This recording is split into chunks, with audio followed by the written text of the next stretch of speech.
Despite consultations at the local hospital and then Great Ormond Street, nobody seemed to know why Aidan was still regularly vomiting. But 8 months on, he finally seemed to have recovered. EastEnders actress Nina, her husband Ryan Mirza, daughter Tia and Aidan headed off for their delayed getaway.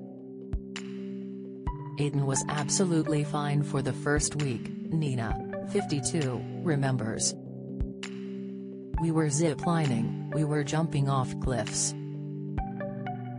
But then Aidan started being sick again, developed an insatiable thirst and, Nina noticed, was the only one in the family getting up in the night to pee.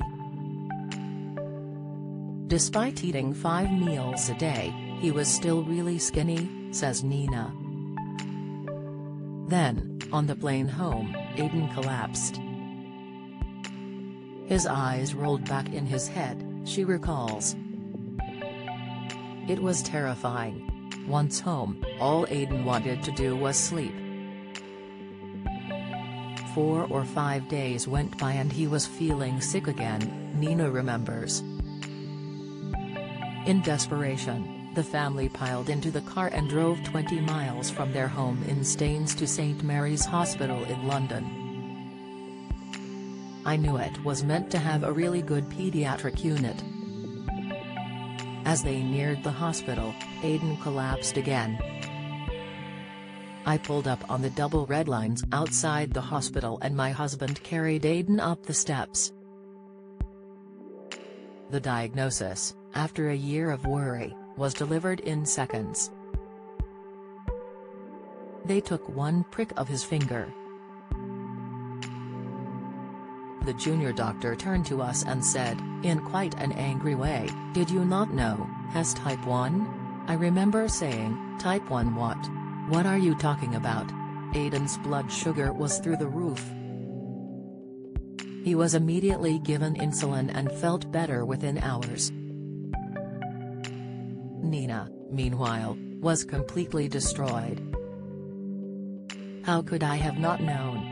We'd been taking him to the doctor, we'd been doing all the right things. As there was no family history of diabetes, Aidan's consultant asked if he'd had a virus as this may have attacked his pancreas, killing off insulin-making cells. Though they'll never know for sure, this is what the family suspects happened. Nina and Ryan were still reeling, but the new school year was about to begin and Aidan wanted to go. Within 3 days and with his consultant's blessing, Aidan began working out his own carbs and injecting himself. You'd be surprised what a 10-year-old boy can do when he's hungry. The early days were tough. Aidan was injecting insulin 11 times a day and stopped eating snacks at school as there wasn't time at break to inject, wait 20 minutes until he could eat, then get out to play. He got quite down and depressed about it and thought, "I'd rather just not eat," says Nadia. After 6 months, Aidan started using the Omnipod, a wearable device that delivers insulin, and Freestyle Libre, a glucose monitoring patch that's available on the NHS. But he still needed finger prick tests to confirm his levels, something Nina realized really upset him. "He's skinny, and it was really painful," Nina explains. "So I went to my friend Google and found out about the Dexcom G6. This is a wearable sensor that transmits glucose levels directly to an app and touchscreen receiver, with continuous glucose monitoring eliminating the need for finger prick tests. As the device isn't available on the NHS, Nina and Ryan paid privately. Aidan teared up and just buried his head in my chest. We were all crying because that's what I desperately wanted for him, some sense of relief," she says. With glucose levels being sent to Aidan's phone and Nina's watch, there was no roller coaster ride of levels, and Aidan, now 14, is able to manage everything himself.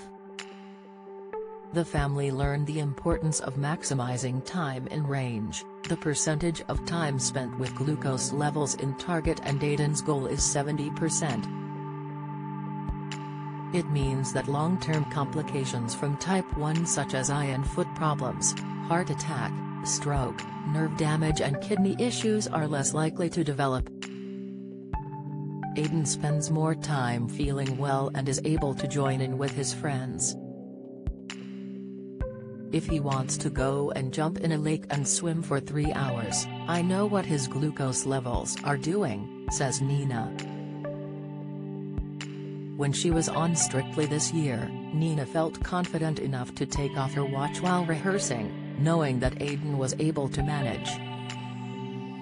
Nina's now calling for the Dexcom G6 to be more widely available. Time in range affects your A1C number, which measures average blood sugar levels over the last 3 months, and right now, Aiden's A1C number is better than somebody who doesn't have type 1. I am desperate for this to be available on the NHS. I didn't sleep for the first year and a half after Aiden was diagnosed. When you get told he could hypo in the middle of the night, as a mother, you're up every 3 hours to check he's still breathing. Now, an alarm goes off if his levels are too low or too high. It is a lifesaver. Until we find a cure, it's the next best thing.